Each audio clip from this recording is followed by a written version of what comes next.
Muito boa noite. No âmbito da apresentação dos programas eleitorais dos partidos concorrentes às eleições legislativas de 6 de fevereiro de 2011, temos connosco o líder do PAICV, Dr. José Maria Neves.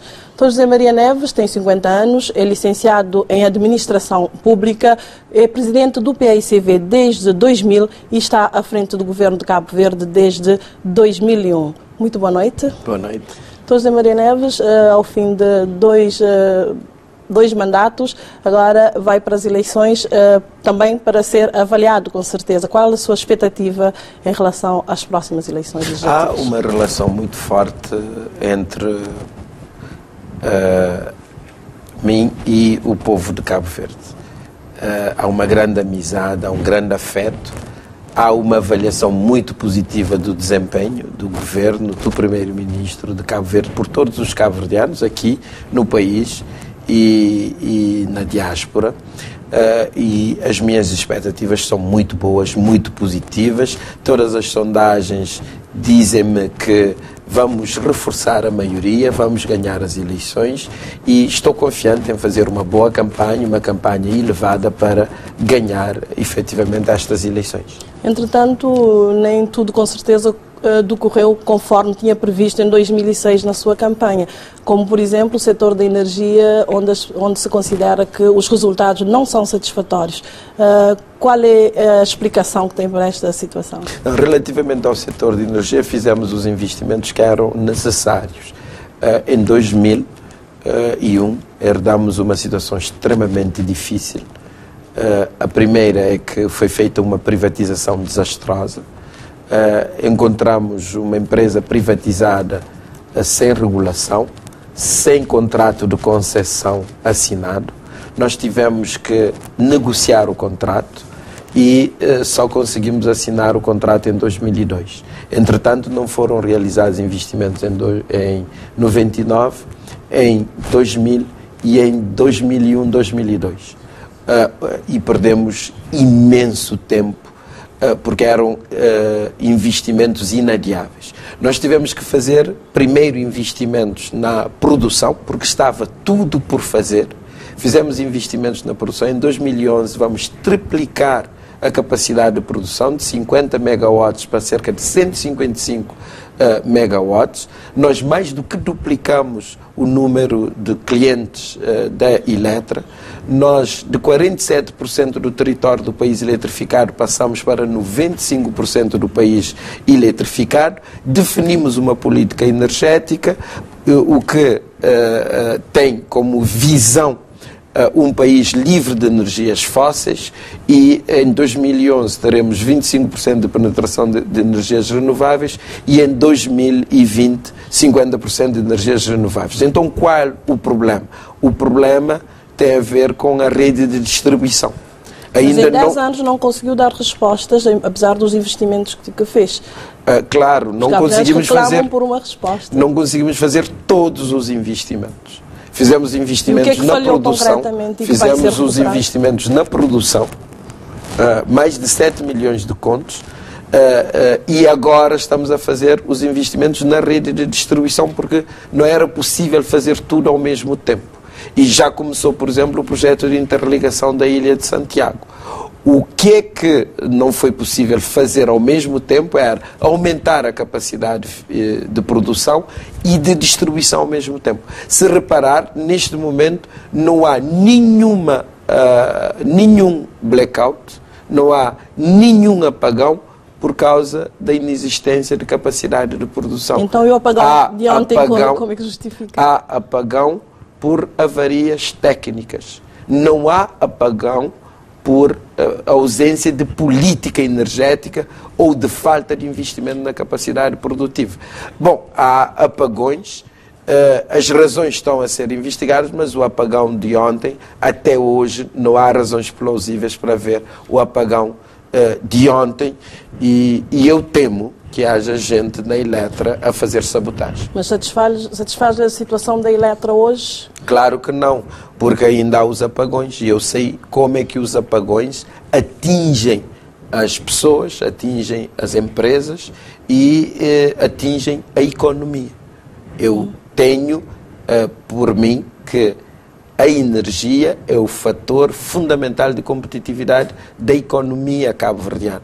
E, portanto, temos de continuar a investir. Ou seja, já fizemos boa parte do caminho, ainda temos grandes desafios e os apagões mostram-nos que ainda temos muito por fazer, designadamente investir na modernização da rede de distribuição, mas agora é que temos capacidade para mobilizar recursos financeiros para fazer isso e investir na gestão e, sobretudo, na formação de quadros para que haja profissionalismo na gestão da própria empresa. Quer dizer que a economia e a competitividade do país poderiam estar melhor se caso tivesse sido prioridade do governo o setor da energia? Não, foi prioridade. Não é possível dizer neste momento que não foi prioridade. Investimos mais de 7 milhões de contos nos últimos anos. Mas os resultados dizem que, portanto, não se alcançou o objetivo. Não. O país tinha 47% de eletrificação, hoje é 95%. Fizemos mais de 5 mil ligações domiciliares, atingindo mais de 20 mil famílias. Ou seja, não é possível dizer que não se fizeram grandes investimentos.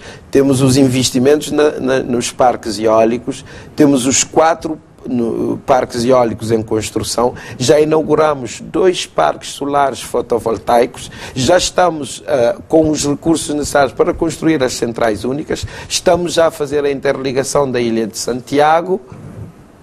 Agora, ainda falta investir na rede de distribuição, o que está a provocar algumas avarias e há problemas de gestão da própria empresa.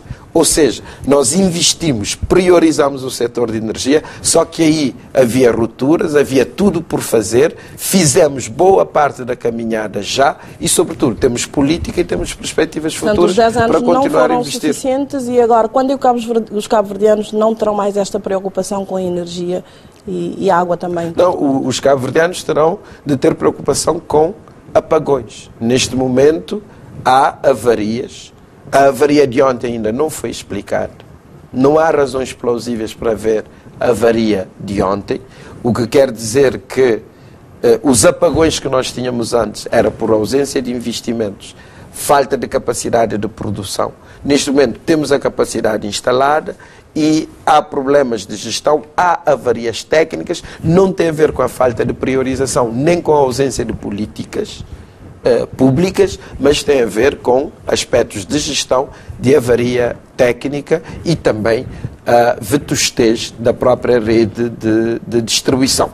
Mas com os investimentos que estão a ser feitos, dentro de 1 a 2 anos, nós teremos resolvido efetivamente todos os problemas de distribuição e resolvido o problema definitivamente dos apagões.